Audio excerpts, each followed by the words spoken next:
Niyabangan agad ni Devin Booker si Stephen Curry gamit ng Alakovi na fadeaway. Parang nag-propose naman si Grayson Allen kay Steph na paluhod ang depensa. Muntik na naman may madali sa crunch time si Curry.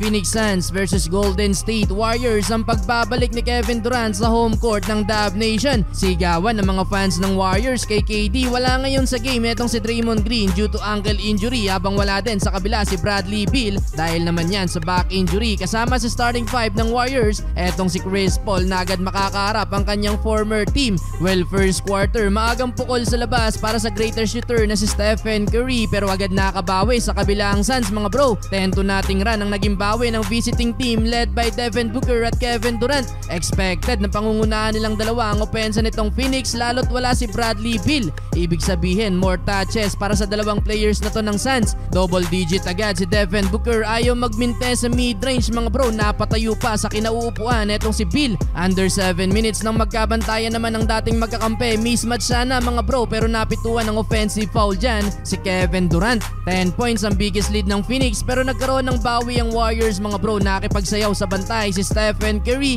Ganda pa ng pagkakabunot ni Steve Kerr kay Moses Moody na nakapagambag ng 7 points off the bench. Kaya naman yung kalamangan ng Phoenix na uwi pa sa tabla ang laban 28-28. Second quarter masama ang balak ni Gary Payton II sa 6'10" forward na si Drew Eubanks. Gustong ibaon sa lupa ang player ng Suns mga bro. Buti na lang natapik niya ang bola. Consistent pa din si Moses Moody, lumamang ng 5 points ang Warriors under 8 minutes. Kaso nung ibinalik na si Booker agad nakabawi ang Phoenix. Kumakana na din ang sentro na si Nurkic under 3 minutes. Double black eye para kay Steph, back to back foul. Nakakuha pa ng dalawang and 1 basket etong si Josh Okogie. So far mga bro, alat pa si Chris Paul, 0 for 6 sa field pero meron ng team high 6 assists. Last 5 seconds nagbabaon pa ng 4-point play si Kevin Durant. Foul si Andrew Wiggins. Abante na din ng 15 points ang Phoenix, 61-46. 21 points na si Devin Booker, 13 kay Durant. Entering the third quarter, sa pool ang alaga ni Klay Thompson nang hindi sadyang matuhod ni Kevin Durant.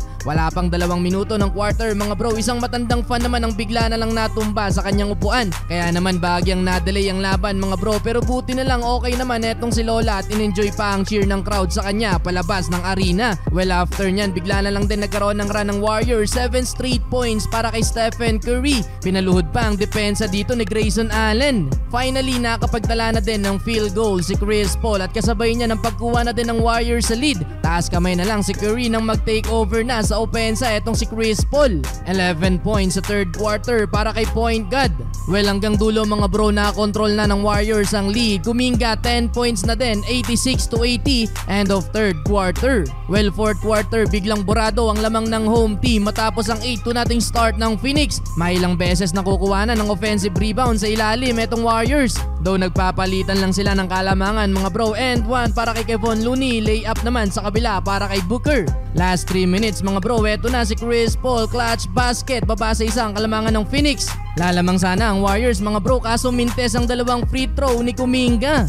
Nakapag-tres tuloy sa kabila etong si Josh Okogie, 103-99. Though hindi pa tapos ang laban mga bro, last 31 seconds, eto na naman si Stephen Curry, pasok ang clutch 3-pointer. Yun nga lang mga bro, nakapuntos agad sa kabila etong si Nurkic at Soule, panalo ang Phoenix Suns.